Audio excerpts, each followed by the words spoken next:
Trump ने भारत के ऊपर 50% टैरिफ लगा के जो गलती की है, उस गलती का खमियाजा यूनाइटेड स्टेट्स की जो जनता है उसको भुगतना पड़ेगा। जो ट्रंप है वो एक पॉलिटिशियन या राजनेता या एक महान नेता तो है ही नहीं, वो केवल एक व्यापारी है। और वो अपनी इम्पीरियलिस्ट पॉलिसीज़ को लागू करके जो है वो दुनिया को धमका रहा है। ये पॉलिसी जो थी, जो इम्पीरियलिस्ट वाइट सुप्रीमेसिस्ट जो पॉलिसीज़ थी, ये बीते दिनों की बात है और इन बातों से अब कुछ होने वाला नहीं है। जब से ट्रंप ने भारत के खिलाफ 50% टैरिफ लगाई है और फाइन लगाया है, तो सारी दुनिया में ट्रंप का विरोध हो रहा है और भारत में तो ख़ास तौर पे उसका विरोध हो रहा है। मैं अपनी मैगज़ीन थर्ड वर्ल्ड कॉलिंग संघर्षरत तीसरी दुनिया में बार बार लिखता था कि हमें WTO वर्ल्ड ट्रेड ऑर्गेनाइजेशन का हिस्सा नहीं बनना चाहिए, क्योंकि उसमें ये क्लॉज थी कि अगर जो सदस्य देश हैं WTO के, अगर वो नहीं माने किसी बात के ऊपर तो उनके ऊपर मिलिट्री एक्शन भी हो सकता है।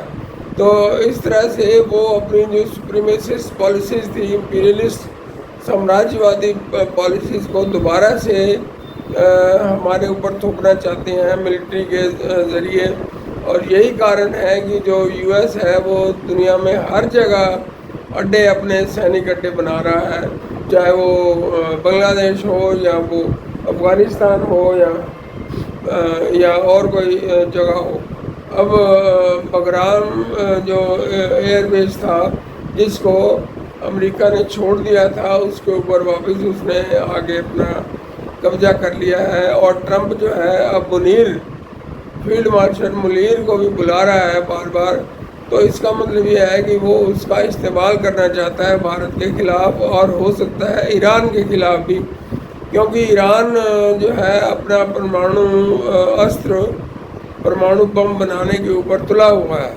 तो हो सकता है कि हमारे नज़दीक ही ये लड़ाई जो है फिर से छिड़ जाए, ईरान के ऊपर हमला हो जाए और हो सकता है ईरान के ऊपर जो हमला है वो पाकिस्तान या पाकिस्तान के नज़दीक किसी बेस की मदद भी ली जाए उस हमले में। ट्रंप जो है अपनी ये दौर सारी दुनिया में वो दिखाना चाहता है और इस दौर से कुछ बनेगा नहीं। अमेरिका का जो इमेज है, अमेरिका की जो तस्वीर है, जो छवि है, वो आगे से ख़राब हो गई है। एक तो उसने विश्व की जो बड़ी बड़ी संस्थाएं हैं उनसे अपने आप को अलग कर लिया है, जैसे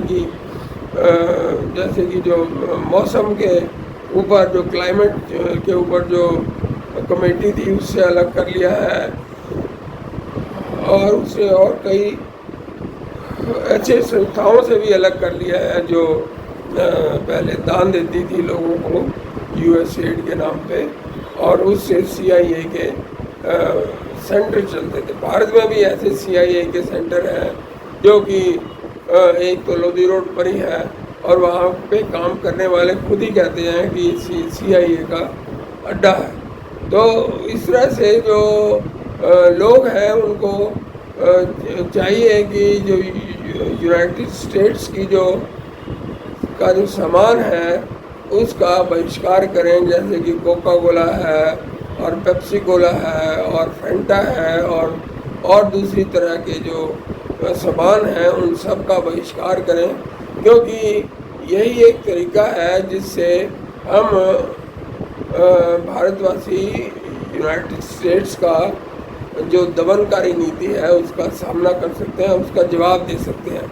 और इसके बिना जो है नहीं तो वो बहुत हमें नुकसान पहुंचाएगा अगर हमने ये ना किया।